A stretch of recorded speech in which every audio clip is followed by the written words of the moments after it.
What's going on, everybody? It is Leo here with the Cohen Group Northwest, and this video in specific is in response to a question that I've been getting pretty consistently.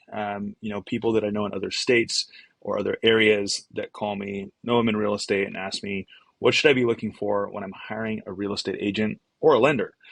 Because both people are pretty involved in the transaction. So there's lots of people out there. There's lots of different personalities, different types, different experiences, different companies, like some people are full-time, part-time.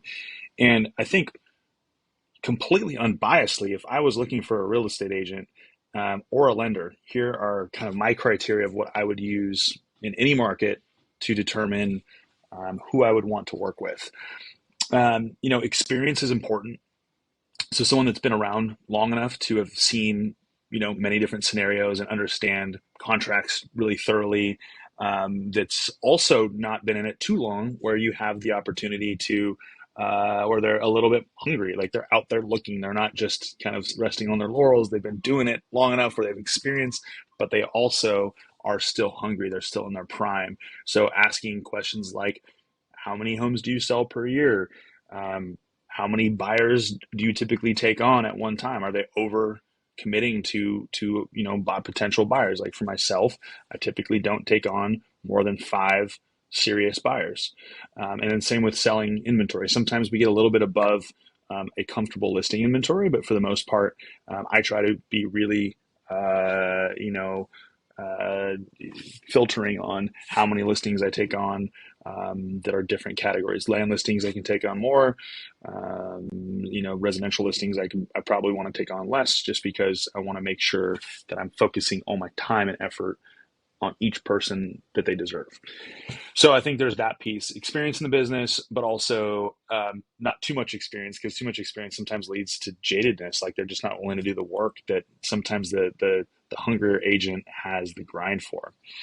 So there's those pieces, how many clients they typically take on, so you can understand how their time is split up, right? Like you're not trying to micromanage them, but you're trying to get a better idea of, are they overloaded? Are they going to have time for you?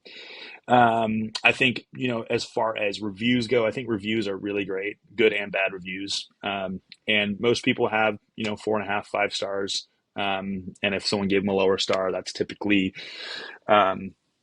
someone's kind of a hard ass and they make it difficult. But also just look at the content of the review. Good reviews and bad reviews. And I would even ask them about, hey, I saw this review that wasn't awesome. All the rest of them are great. What happened on this? Like, just want to get a better idea for what's going on, how they handle adversity. Because, I see a lot of real estate agents posting about how things were just like sunshine and unicorns. And most real estate transactions are not smooth. They have a lot of bumps in the road. They have a lot of things that just like day to day could change and go wrong. So I think seeing how people handle challenges, their experience, or the people that they work with that they're able to lean on to get information on how to handle things correctly. So asking a little bit more about that. And then I think obviously the most important thing is, if you're going to be working with somebody for 1, 3, 6, 12 months, I think if you're looking for over 12 months and you're serious, you're probably too picky. It should not take 12 months if you are serious about buying a house. Now, if you are looking for your next house and your a dream house, you're not really that like super motivated buyer. You're looking for the right house, and that's great too. But I'm kind of speaking to the people that are like, hey, I got to find a house today. But also somebody that's willing to spend the time up front with you. If you're moving from out of area, that's willing to educate you on the area, get you plugged into the community, take you to different neighborhoods, give you recommendations on what's good and bad, and be really brutally honest with you about like, hey, this neighborhood sucks for this reason. It's great for this reason. If I were you, based on what your needs are, that listens to your needs, I would check out these 3 neighborhoods.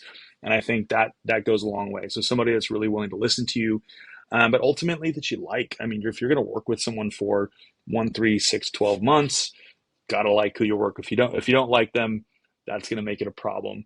And that goes from anybody that goes from, real estate agents to lenders. I mean, you're going to be working with these people pretty directly and closely. So outside of that, I think, having the expectation outside of all of those things, the next step is you're setting your own expectations, right? If all of those things are met, for me, if all those things are met, I try to be ultra respectful of the person that I'm working with and their time, right? Obviously, you should be able to text them or call them, but within reason. Like, are you, asking them what their hours of operation are so that and how do they best communicate? That's the best way to go into any sort of business relationship. So having someone that's willing to set those boundaries, the person that's taking calls at 10, 11 o'clock at night when something can be handled the next day may not be the right person because they're not willing to set boundaries. Just kind of a perspective.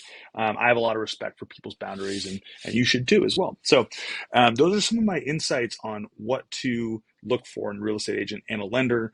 And then obviously I always go local. I always want to have someone that's plugged in local, check out their social media, check out what they're doing, content. Are they plugged in? Do they know their data? Those types of things. And do I like them? Would I go get a beer with them? I think that's kind of an important piece as well.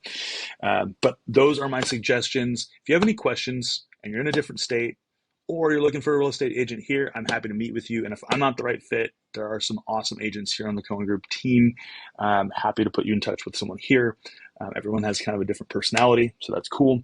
But those are my core pieces to interviewing for real estate agents. If you found this interesting, I appreciate that. Please feel free to like, comment, respond, ask more questions. I'm always here if you guys have any questions.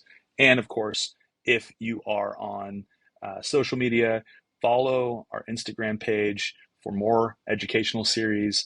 To reach out directly, you can go to our Live Bellingham Now page, or you can reach out to the agent you specifically want to talk to here at the Cohen Group Northwest. And as always, we appreciate you all, and we look forward to speaking with you soon. All right, take care.